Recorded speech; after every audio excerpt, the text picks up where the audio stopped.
CNN News, Congo number one TV, votre site d'information. Number one en qualité, number one en actualité, en temps réel.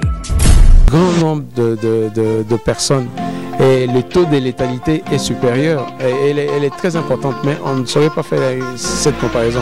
Mais effectivement, quand vous regardez, en un temps record, les gens qui décèdent d'Ebola, c'est un problème sérieux. Comme l'a dit la directrice générale de l'OMS, c'est une urgence mondiale. CNN News, Congo number one TV, votre site d'information. Number one en qualité, number one en actualité, en temps réel. Congo number one frappe, na frappe.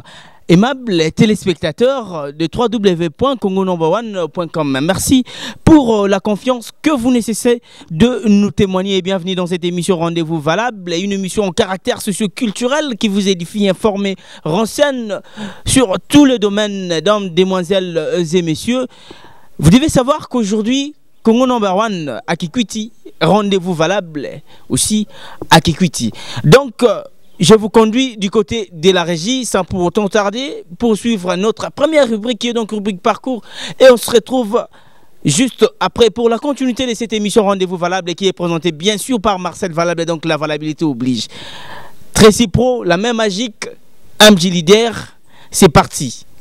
CNN News, Congo number one TV, votre site d'information.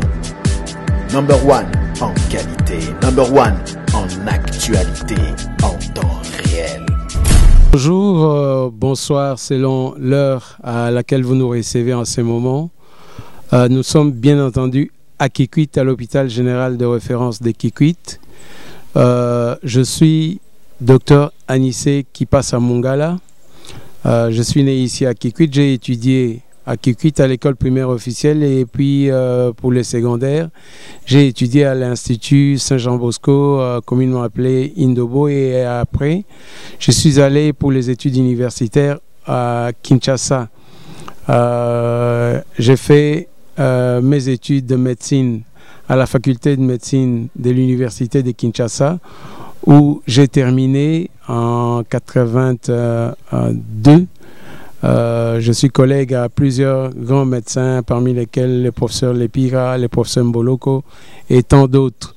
Après mes études à Kinshasa, à l'université de Kinshasa, j'ai eu la chance de faire un master en santé publique, santé internationale avec concentration en épidémiologie à l'université de Tulane dans la ville de New Orleans aux États-Unis. Et après cela, je suis revenu à Kikwit où j'ai été désigné médecin directeur. Mais avant cela, j'ai travaillé pendant 9 ans à l'hôpital évangélique de Vanga, sous la direction du docteur Fontaine, qui était un grand aussi. Après mes 3 ans de médecin directeur, ça a coïncidé exactement avec la période d'Ebola. J'étais médecin directeur de l'hôpital général de référence de Kikwit. Et après cela, j'ai été tour à tour nommé médecin coordonnateur provincial du PEV. Et actuellement, je suis médecin chef de district sanitaire pour la ville de Kikwit. CNN News, Congo number one TV, votre site d'information. Number one en qualité, number one en actualité, en temps réel. De retour sur ces plateaux aimables téléspectateurs de CNN News. Voilà, je vous ai dit que Congo number one à Kikwiti, Rendez-vous Valable aussi à Kikwiti. Voilà, je crois que là vous avez compris notre invité du jour, la personne avec qui nous allons entretenir avec lui tout au long de cette émission, docteur Anissé Kipasa Mongala. Il va nous parler de la santé. Et nous allons aussi épingler quelques points qui sont très capitaux, qui a pas mal engoué le monde, qui a pas mal secoué le monde en 1995, virus Ebola. On va essayer un peu d'en parler pour en savoir à cette époque-là, ici, dans la ville de Kikwiti, qu'est-ce qui s'est passé et qu'est-ce que le docteur Anissé a pu apporter à la population de Kikwiti. Bonjour, docteur. Bonjour, Valable. Docteur, c'est vrai que nous avons suivi votre parcours. Vous avez un parcours assez immense. Mais personnellement, j'aimerais savoir quelles étaient les conditions favorables dans l'apparition du virus Ebola dans la ville comme Kikwiti. Merci beaucoup. Il faut le reconnaître, vers les années 90, c'est vrai, cela est vrai pour Kikwit, cela est vrai pour la plupart de nos hôpitaux. On n'utilisait pas beaucoup les mesures de précaution universelles.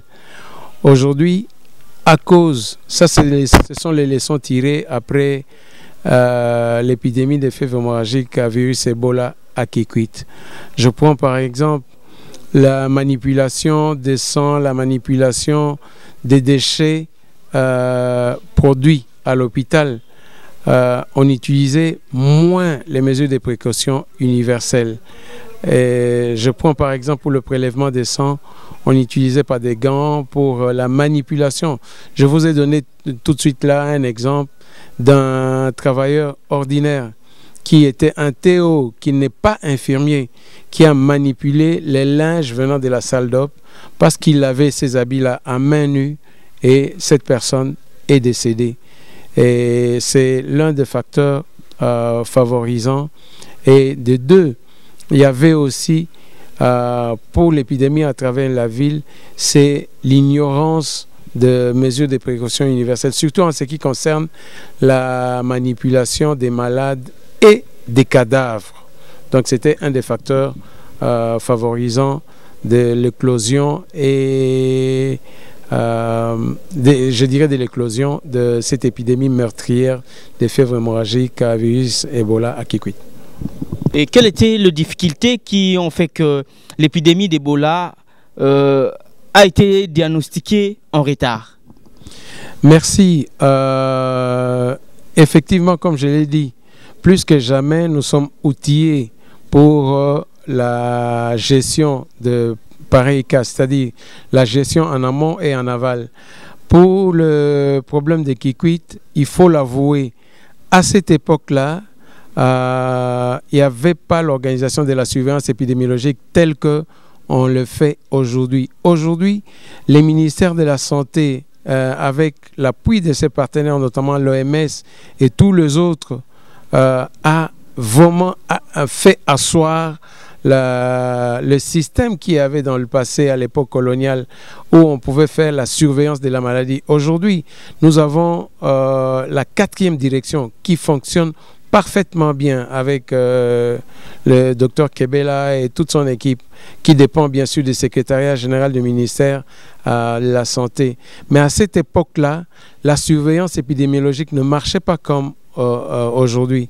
Si la surveillance épidémiologique, moi-même j'ai fait de l'épidémiologie, mais si la surveillance épidémiologique, les systèmes de rapportage étaient comme ça s'est fait aujourd'hui, on allait sonner l'alerte un peu plus tôt et ça allait éviter les cas de mort que nous avons eu ici. Donc c'est vraiment un problème d'organisation, un problème de surveillance épidémiologique. Et docteur Anissé, dans quelle structure de la lutte Ebola à Kikwit avez-vous œuvré? Merci. J'étais pratiquement au four et au moulin parce que dès le début, quand le médecin urbain de l'époque, qui était aussi victime d'Ebola, m'avait appelé à Kinshasa pour me dire qu'il y avait un phénomène insolite à Kikwit, étant quelqu'un qui a fait la santé publique, qui a fait l'épidémiologie, la santé internationale et avec concentration en épidémiologie, j'ai tout de suite réagi en allant chercher le professeur Jean-Jacques Mouyembe. Et lui m'a donné certaines orientations. Et quand je suis revenu, avec notre équipe sur place, nous avons pu organiser un système de coordination pour la lutte contre Ebola. C'est en fait une armée qui lutte contre un ennemi. Et dans ces cas précis, notre ennemi, c'était un virus. Nous avons organisé pratiquement un système qui est une armée avec le comité scientifique au départ. Et autour du comité scientifique, il y avait la logistique, il y avait la sensibilisation, il y avait beaucoup d'autres comités. Et là-dedans, il y avait des commissions, sous-commissions cliniques, de prise en charge clinique, d'assainissement, sous-commissions, même d'accueil pour tous les étrangers, les experts qui venaient des commissions de sécurité et d'accueil qui venaient de l'Europe. Tout était très bien organisé de sorte qu'on n'a pas eu de quoi, qu'on n'a pas eu de problème. Et moi, puisque j'étais parmi, si pas l'initiateur du comité de la coordination depuis Kinshasa, après avoir parlé avec le professeur Mouyembe, je me suis dit je venais sur le terrain où tout le monde m'attendait, l'équipe médicale m'attendait, je venais pour, pas une solution magique, mais pour implanter le système de coordination que nous avons utilisé de façon efficiente pendant la lutte. J'étais le vice-président du comité de lutte et le vice-président, c'est-à-dire je venais après le maire de la ville qui était l'autorité politico-administrative, qui était le président. Et le président d'honneur, c'était Monseigneur l'évêque du diocèse. Et dans le comité scientifique qui est dirigé, qui est une des commissions, si vous voulez, qui est dirigée, le professeur Mouyembe, j'étais son agent, j'étais le vice-président du comité scientifique. Mais à l'hôpital, où il y avait la cellule ou la commission de prise en charge, j'étais le président de cette commission, étant donné que la plus grande partie des activités cliniques s'est passée à l'hôpital général de référence de Kikutu. On avait tout fermé pour n'avoir que la prise en charge des cas d'Ebola, la quarantaine, le triage, le labo et tout le reste.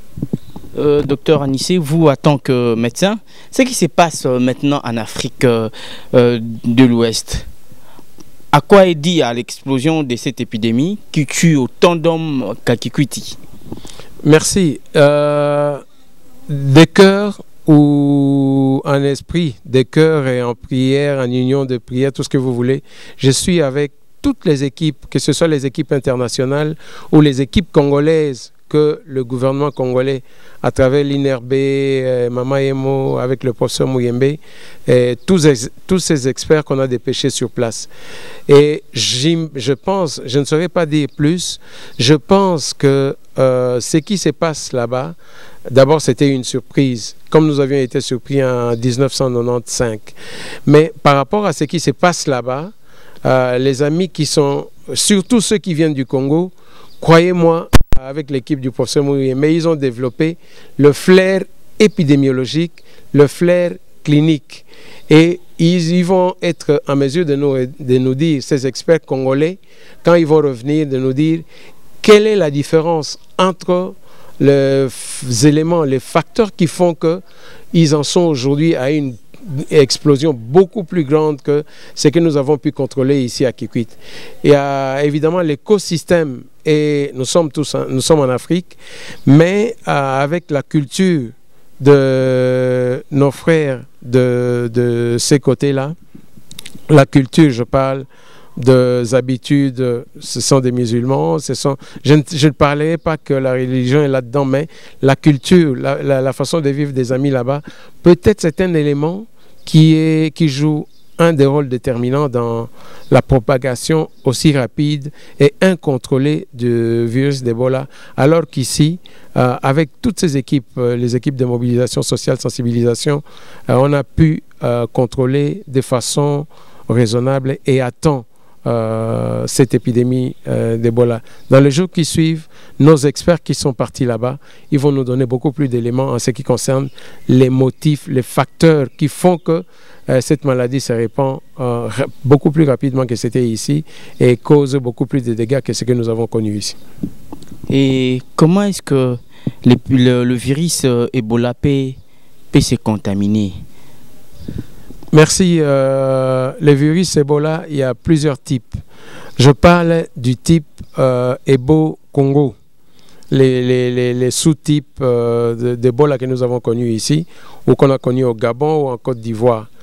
Celui-là se répand par les contacts avec les humeurs des malades, c'est-à-dire que ce soit les sangs, que ce soit les urines, que ce soit les vomis, que ce soit à l'époque comme à Yamboukou, même la sueur contenait les virus d'Ebola.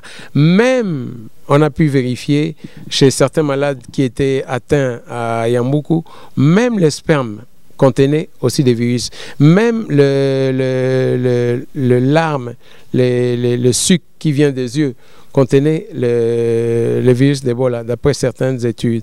Donc c'est par contact avec des malades ou de façon indirecte avec les objets souillés qui viennent des malades que les gens se contaminent. Par exemple, la manipulation des cadavres, la manipulation de tout ce qui appartient à ces personnes atteintes. Bien sûr, il y a des hypothèses autour des animaux contaminés, comme on a parlé l'autre fois, des singes, des chimpanzés. Là, c'est encore des confirmations qu'on doit avoir. Mais par rapport à la contamination interhumaine, c'est ce que je viens de vous dire, c'est les contacts directs avec les malades ou les contacts indirects avec tout ce qu'il y a comme humeur de personnes atteintes ou des objets qui appartiennent aux personnes atteintes. Ebola, aujourd'hui on peut dire que c'est plus mortel que le VIH-Sida? Quand vous regardez le taux d'attaque par rapport au virus de sida, nous n'avons pas d'épidémie. C'est une pandémie. Nous n'avons pas d'épidémie. Il y a une différence. Ebola frappe un grand nombre de personnes et le taux de létalité est supérieur. Elle est très importante, mais on ne saurait pas faire cette comparaison. Mais effectivement, quand vous regardez, en un temps record, les gens qui décèdent d'Ebola, c'est un problème sérieux. Comme l'a dit la directrice générale de l'OMS, c'est une urgence mondiale. Mais vous venez d'évoquer quelque chose qui est très important. Vous dites, c'est vrai, ça fait peur. Ça fait peur à qui? Je voudrais vous rassurer que plus que jamais, tous les médecins, les infirmiers à Bandundu, dans la province de Bandundu, ça, tenez-le, je vous dis, les gens qui sont dans la province de Bandundu, je crois aussi dans la province de l'Équateur ou dans la province du Kasaï, à Luebo ou dans la province orientale, les Congolais en général, qui ont déjà connu cette expérience, on n'a pas peur. À Kikwit, je peux vous rassurer qu'en parlant avec tous les collègues, que ce soit les médecins, les infirmiers, le personnel, c'est vrai, le réflexe de la peur peut arriver, mais en général, on est serein. On n'a pas peur d'une épidémie d'origine infectieuse, quel que soit le type. On a cette expérience, on n'a pas peur, on n'a pas peur. On est serein, on est calme.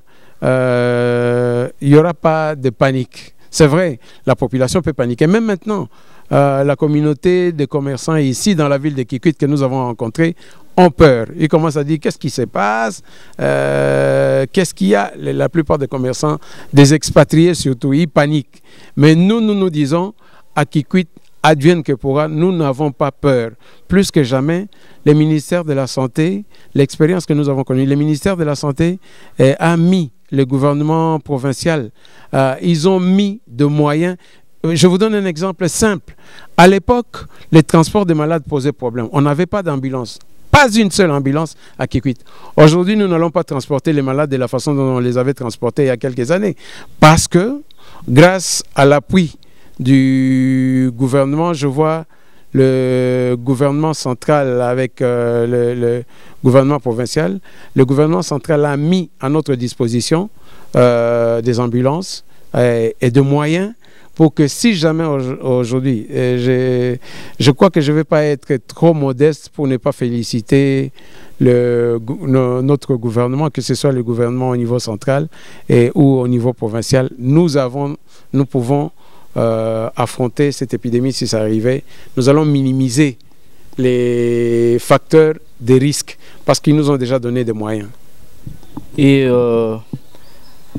c'est vrai que vous avez quand même pris des mesures. Et en République démocratique du Congo, aucun cas a été signalé? De façon confirmée, son Excellence, Monsieur le ministre, était parti à l'Équateur. Nous attendons. C'est lui qui est habilité à dire, et notre plus grande joie, Son Excellence, Monsieur le ministre, est un médecin qui doit certainement avoir une formation aussi en santé publique qu'on a appris quand il était à Lubumbashi. Et c'est quelqu'un, c'est une personne, et toute son équipe, ce sont des experts. D'ailleurs, vous avez appris que dernièrement, j'ai vu le professeur Mouyembe et on a envoyé une équipe d'experts au Libéria qui vient du Congo. S'il y a un cas confirmé, le ministère de la Santé le dira. Mais pour l'instant, il n'y a pas de raison de paniquer. D'ailleurs, pourquoi la panique? Parce que les experts, pour aller au Libéria, pour aller dans ces pays, partent d'ici. Et il y a des gens qui consultent le Congo pour ça.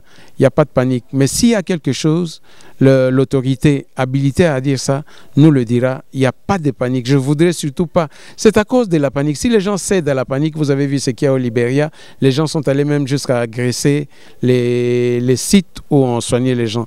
Il n'y a pas de panique. Les ministres est calme.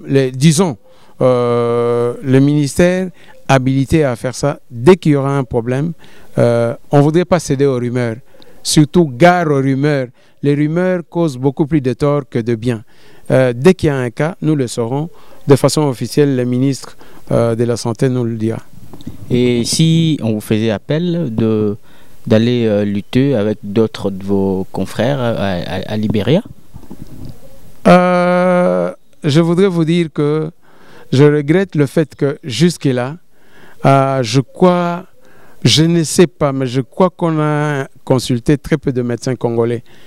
Je voudrais dire que je ne sais pas, mais je pense, compte tenu de l'expérience que nous avons acquise avec Ebola, moi je suis prêt. À tout instant, je suis prêt. Je crois qu'il en est de même pour tous ceux qui sont à Kinshasa, à Isiro, à Luebo. On est prêt.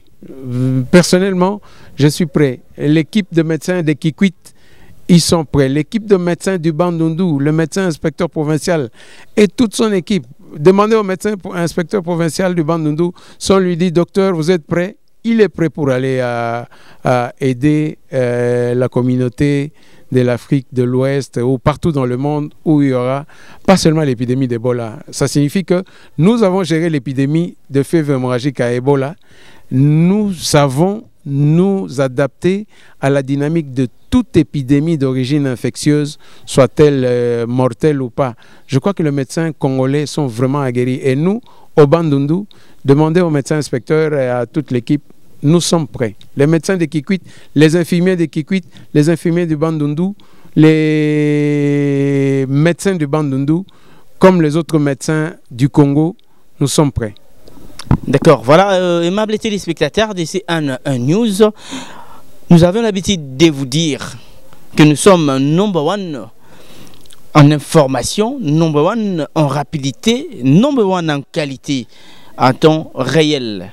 Donc, je vous conduis donc du côté de la régie pour suivre ceci et on se retrouve juste après. CNN News, Congo Number One TV, votre site d'information. Number one en qualité, number one en actualité, en temps réel. Nous sommes ici au pavillon 3 de l'hôpital général de référence de Kikwit Nord. Ici, en 1995 ou en 1995, c'était l'épicentre du monde en ce qui concerne la santé, la médecine. C'est exactement ce qui se passe aujourd'hui en Afrique de l'Ouest. Et pour le monde entier, c'est dans cette salle on regardait le malade qu'on suivait avec un problème de virus d'Ebola. Donc, le malade atteint des fièvres hémorragiques à virus Ebola, ici, dans cette salle. Et la prise en charge, une fois qu'il venait d'être cliniquement reconnu à partir de la salle de triage, où il y avait des médecins et des infirmiers, il y avait des transporteurs, des secouristes qui étaient formés aussi dans le transport des malades. Ils les amenaient jusqu'ici pour être suivis, pour être soignés. C'est donc dans cette salle où on soignait les cas cliniques qui seront plus tard confirmés par la virologie, par les examens qu'on envoyait aussi d'ici à cette époque-là, comme étant positifs de fièvre hémorragique à virus d'Ebola. Donc c'est dans cette salle. C'est ça, la quarantaine, la fameuse quarantaine qui a fait de l'histoire à cette époque-là. Qu'on appelait aussi salle de mort. C'est vrai que la population, la communauté prise de panique pouvait donner tous les noms. Mais tous ceux qui sont entrés ici ne sont pas décédés parce qu'il y a eu des convalescents. Je vais vous montrer juste à côté de cette salle, c'était là où les convalescents, les rescapés d'Ebola restaient. Tous ceux qui sont entrés d'ici ne sont pas décédés. Il y en a qui ont survécu. Je prends par exemple de 3 médecins qui étaient malades. De nos 3 médecins qui étaient malades, un est décédé. Les 2 autres étaient ici. Il y a un qui était dans la salle privée. Il n'est pas décédé. C'est un rescapé d'Ebola. Il est vivant. Et docteur Anissé, il y a eu à peu près combien de rescapés d'Ebola en 1995-16 ? Je ne saurais pas vous donner les chiffres exacts, mais du moins il y a une dizaine de rescapés, ou plus qu'une dizaine de rescapés d'Ebola. Du moins ce que j'ai encore en mémoire, que je vois. Il y a même d'ailleurs une association de rescapés d'Ebola. En tout cas, c'est plus qu'une dizaine de gens qui ont survécu. Combien de morts ? Là aussi, je ne vais pas vous donner, parler à l'aveugle, mais comme nous parlons, en cas d'épidémie, nous parlons des taux de létalité. C'était plus de 80% sur ceux qui étaient frappés, qui étaient atteints. Donc, c'est un chiffre qui avoisinerait à peu près 200, 215 malades sur le 275, je crois, si je ne m'abuse. Mais je vous donnerai les chiffres exacts. Mais en cas d'épidémie, nous parlons de taux d'attaque et de taux de létalité. Donc c'était plus de 80. On était à 85, à peu près 85% de cas qui étaient atteints, qui étaient décédés. Donc c'était beaucoup. Vous, en tant que médecin, comment vous arrivez à surmonter ces épreuves-là? 80 et quelques % de morts, des fois quand même, c'est contrarier une personne, c'est troublant. Oui, c'est vrai. C'est comme dans une guerre. Ce qui est plus important, c'est d'arrêter ou de contrôler l'adversaire. Dans ce cas ici, c'était un virus. L'ennemi, c'était un virus. C'est un problème comme je dirais, de vocation. J'ai choisi la vocation, j'ai choisi d'être médecin. Je sais qu'il y a des risques. Et comme d'ailleurs, vous venez de le constater, que ce soit en Afrique de l'Ouest, que ce soit à Isiro, que ce soit à Yambuku, là on a eu ces cas. D'ailleurs, dernièrement, il y a même ceux qui sont décédés en Afrique de l'Ouest, il y a aussi des professionnels de santé. C'est un problème de vocation. Nous avons choisi cette profession, nous connaissons les risques, c'est pourquoi nous ne pouvons pas avoir peur. Nous savons à quoi nous sommes exposés. C'est pourquoi je vous ai dit tout à l'heure là que à Kikwit et à travers tout le Bandundu, j'ai dit bien, aujourd'hui, plus que jamais, le médecin, le professionnel de santé de la province de Bandundu, ils n'ont pas peur d'une épidémie, quelle que soit l'origine de cette épidémie, parce que nous sommes aguerris par rapport à ce que nous avons vécu. Après Ebola, nous avons connu beaucoup d'autres cas. Par exemple, nous avons connu l'épidémie de polio, de poliomyélite. Ici à Kikwit, il y a eu des morts. Nous avons connu des cas d'épidémie de fièvre typhoïde. Mais l'essentiel est que, en un temps, je dirais bien, en un temps record, on est arrivé quand même à contrôler l'épidémie. Et ceci, il faut le reconnaître, il y a aussi la participation communautaire. Ici, il y avait le comité scientifique que dirigeait l'éminent professeur Jean-Jacques Mouyembe, que je secondais en ce moment-là parce que lui c'était Ebola 1, moi c'était Ebola 2. En fait, par rapport à l'organisation qu'on avait ici pour les comités scientifiques. Mais de l'autre côté, j'étais le vice-président du comité de lutte après le maire de la ville et Monseigneur Levesque qui était président d'honneur. Donc j'étais le numéro 2 dans l'organisation de la gestion en général. Mais pour le comité scientifique ici, c'était le professeur et j'étais son second. Et ensuite, mais par rapport à l'équipe de prise en charge clinique, du triage jusqu'à la quarantaine, comme c'était à l'hôpital et j'étais médecin directeur, toutes ces cellules-là, que ce soit la partie de la recherche, c'est-à-dire le laboratoire, parce que c'est ici où on préparait tous les échantillons qu'on devait envoyer à l'IMT, qu'on devait envoyer au CDC Atlanta, dans notre labo qui se trouve là. Les amis du CDC, de l'IMT, d'Anvers et de l'Afrique du Sud, je crois, qui étaient venus, et même de D3, les gens de l'armée américaine. Il y a un grand laboratoire là-bas aussi. Ils préparaient les échantillons ici avant de les envoyer.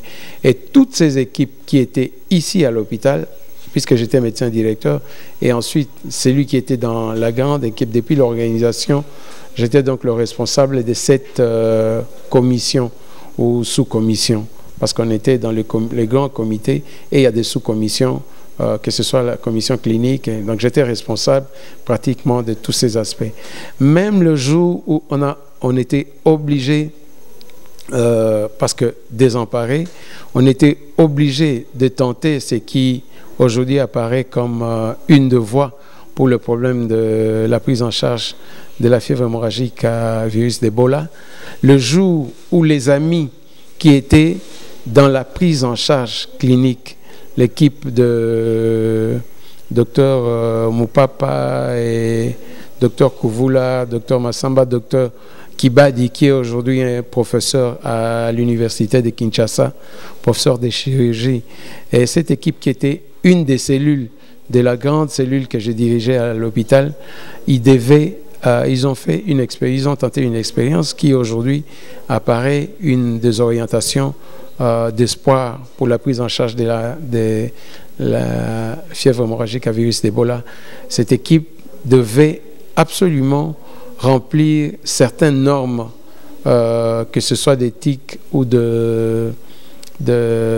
administratives. Par exemple, jusqu'à aujourd'hui, je vais vous montrer, je garde la décharge initiale. Quand ils sont venus au bureau pour dire, écoutez, nous voulons tenter cette expérience, je leur ai dit, nous avions écrit, avant que cette équipe n'arrive, nous avons écrit avec le professeur Mouyembe pour demander le sérum de convalescent qu'on avait utilisé une fois quand il y a eu une épidémie, je ne me rappelle plus, au Soudan ou quelque part. Et on nous a répondu que ça n'avait pas marché, ils ne croyaient pas en cette technique. Alors, je leur ai dit, mais cette fois, puisque lors de la réunion du matin, vous avez décidé, vous avez pris la résolution de le faire, moi, en tant que chef de service, pour cette cellule, avant de le faire, je vous exige 3 ou 4 choses. L'une des premières choses, c'est d'obtenir les consentements écrits, expliqués, de la patiente qui était aussi une infirmière. Madame Nicole a écrit, je garde jusqu'aujourd'hui l'original de ces consentements. C'était même sur le papier d'un gant, parce qu'en ce moment-là, on n'arrivait pas à faire ça. Je garde encore ça, l'original avec moi. Et c'est ce qu'ils ont fait. La deuxième chose, pour permettre de suivre la cinétique de l'expérience qu'ils voulaient tenter de façon à sauver les vies qu'il y avait là, je leur ai demandé de prendre absolument les sangs de ceux qu'ils allaient transfuser, ceux qui étaient bénéficiaires, et de prendre leur sang avant de faire cet acte-là. Et l'équipe était vraiment très, très compréhensive, et c'est ce qu'ils ont fait. Ils ont prélevé les sangs avant l'activité, avant l'acte. Et je me rappelle, on était un peu inquiets parce qu'en ce moment-là, on a commencé à recevoir des observations de par le monde. Écoutez, il ne fallait pas, d'ailleurs. Mais l'honnêteté scientifique fait que, je me rappelle, je crois que c'était Dr Colin, un des experts qui est venu du CDC, il a eu les échantillons de sang prélevés au jour 1, c'est-à-dire avant l'expérience, et les échantillons de sang prélevés après. Et je crois que les réponses qu'ils nous ont envoyées, ça nous a rassurés parce que par rapport à la cinétique du virus dans le sang de ceux qui ont reçu la transfusion, sur le 8 qu'on avait transfusé, la cinétique, c'est-à-dire le titrage ou le... CNN News, Congo Number One TV, votre site d'information. Number One en qualité, Number One en actualité, en temps réel. Docteur Anissé, quelle est l'origine de ces virus Ebola à Kikwit comme ailleurs? Merci. Voilà, je voudrais dire ceci. On n'a pas droit à spéculer. Le porteur du virus, jusqu'aujourd'hui, à ma connaissance, j'ai même échangé dernièrement avec le professeur Mouyembe. C'est d'ailleurs ce qui fait le grand risque du virus d'Ebola parce que jusqu'à présent, en termes vulgaires, l'hôte ou le transporteur, celui qui a les virus en lui, c'est toujours de spéculation scientifique. On a incriminé beaucoup.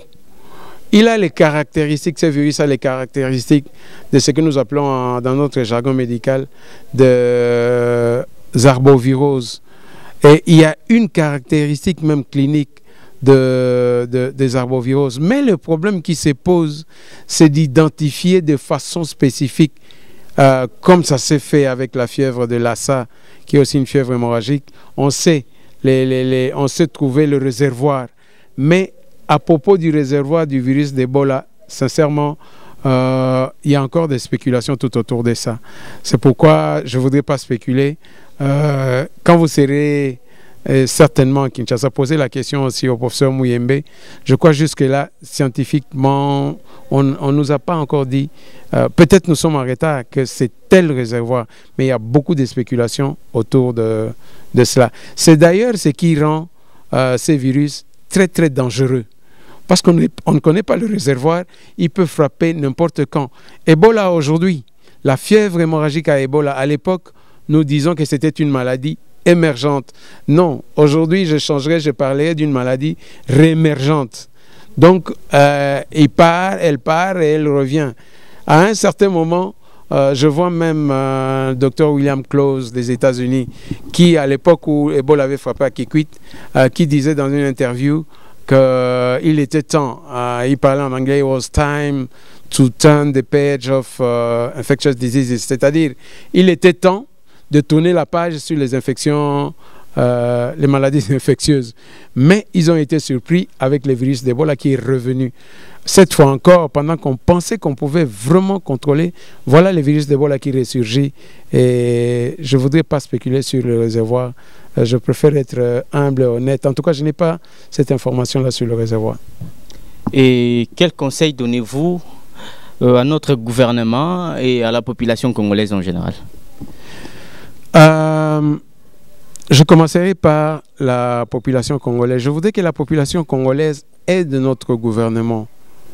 La première fois quand on a eu Ebola à Kikwit, il y a eu des gens qui ont élaboré sur la gestion même de notre gouvernement.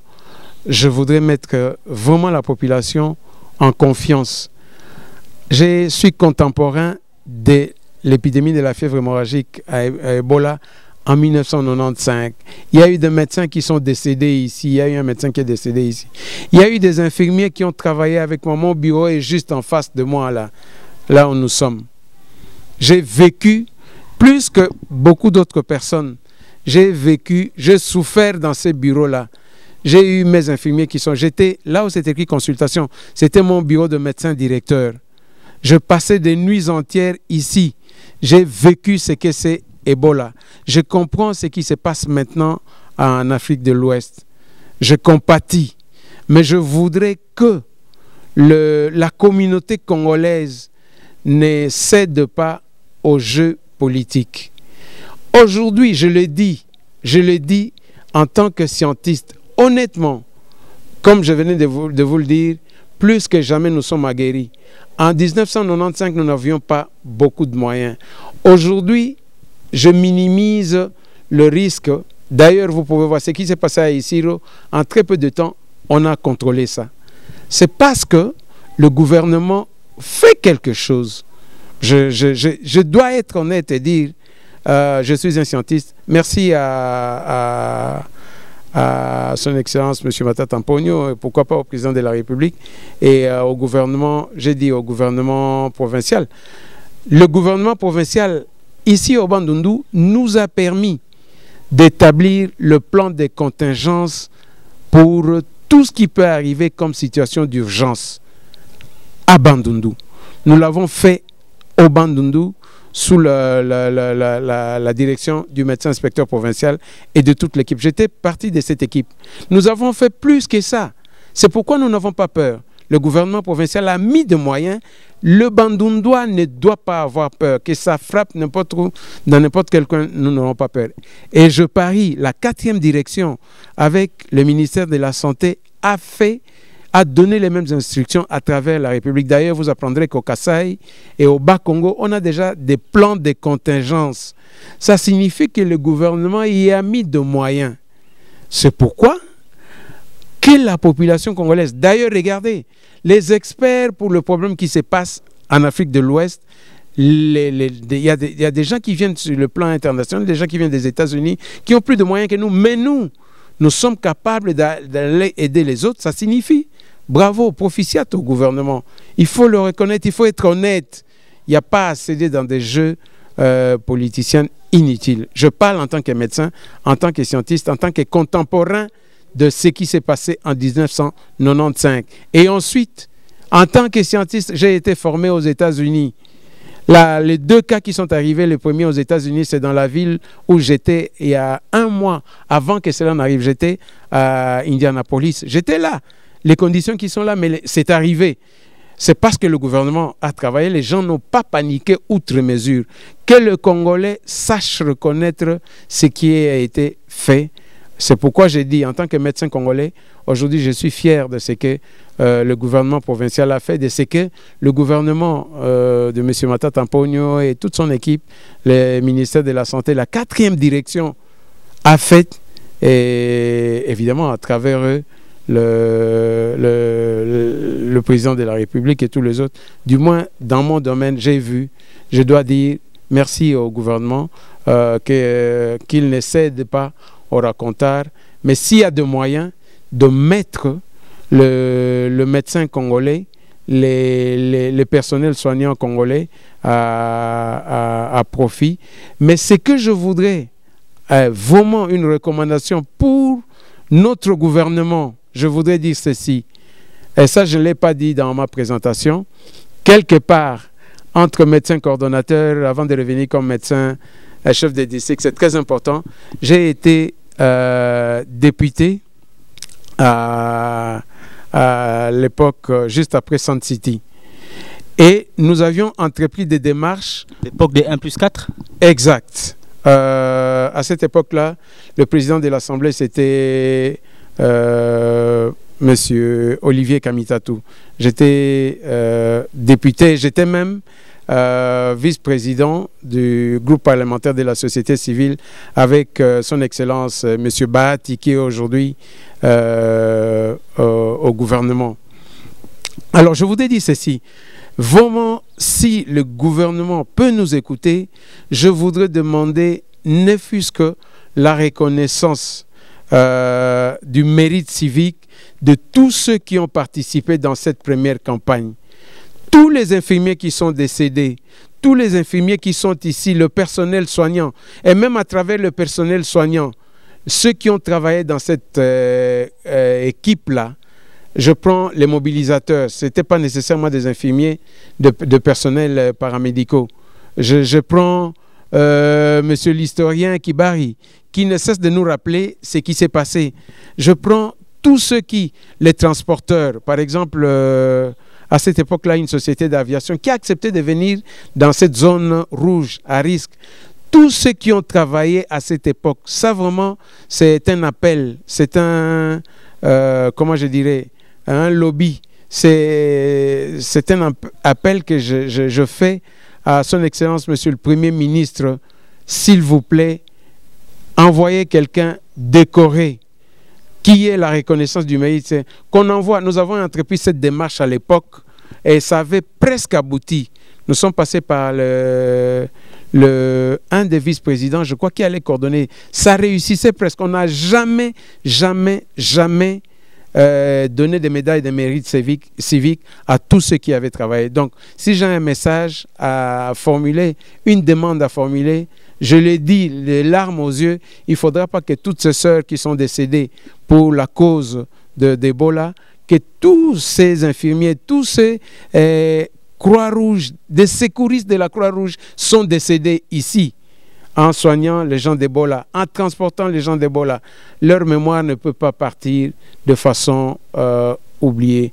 S'il vous plaît, Son Excellence, Monsieur le Premier ministre, c'est un cri, comment je dirais, d'appel. Un cri d'alarme. Un cri d'alarme, de la même façon qu'on peut le faire à ceux qui ont travaillé à Isiro, à ceux qui ont travaillé à Luebo et ceux qui sont décédés là-bas, s'il vous plaît, qu'on pense à venir décorer, à venir donner des médailles de mérite civique à tous ceux qui ont travaillé dans ces campagnes, dans ces épidémies à travers le Congo, même à ceux qui ont travaillé pour la première fois à Yambouko. Qu'on pense à eux, qu'on pense à ceux qui ont travaillé à Kikwit, de façon indistincte, quelle que soit leur qualité, leur titre, pas seulement les médecins, les infirmiers, les travailleurs, les sœurs, les secouristes de la Croix-Rouge, les autres personnes, même l'évêque, il a travaillé avec nous. Même l'évêque, il était là, il était au front, il a travaillé avec nous. S'il vous plaît, qu'on pense à décorer toutes ces personnes qui ont travaillé dans les différentes campagnes, dans les différentes épidémies au Congo, et surtout l'épidémie des fièvres hémorragiques à Ebola. Et tel que vous parlez de la décoration, vous reprochez quoi au gouvernement congolais? Je ne reproche rien. Je disais, j'étais parmi ceux qui avaient initié cette action-là quand j'étais député. Je crois le vice-président Arthur Zaïd Ngoma, on avait introduit les dossiers parce que c'est lui qui devait, c'était de son ressort. Mais juste au moment où les dossiers étaient en train d'évoluer, c'est évidemment les élections qui sont arrivées et les gens étaient beaucoup plus occupés aux élections. C'était je crois en 2006, si je ne m'abuse. Terranisser un mot pour notre site Congo Number One. S'il y a quelque chose à dire, je dis propitiat et toutes les bénédictions pour Congo Number One. Je répète, Congo Number One doit être à l'avant-plan, vraiment un des leaders dans la communication parce que Congo Number One a pu faire des recherches jusqu'à descendre. Aujourd'hui, Ebola est dans toutes sortes de médias dans le monde et venir à la base, à la source, ce n'est pas donné à tout le monde. Pour le sacrifice de Congo Number One, je crois en l'avenir de Congo Number One. Je crois. Et je voudrais que Congo Number One soit un de ce jour, avec la bénédiction du Seigneur. Pourquoi pas que ce soit comme notre CNN ou d'autres grandes chaînes du monde. Mais je le crois, parce que l'initiative que vous avez prise en venant ici à Kikwit démontre à suffisance. C'est grâce à notre boss Abeba Lipordo qui s'est brisé en 1000 morceaux pour que nous puissions arriver ici. Monsieur Abeba Lipordo, je voudrais dire, ici à Kikwit, on a l'habitude de dire Bintuntu.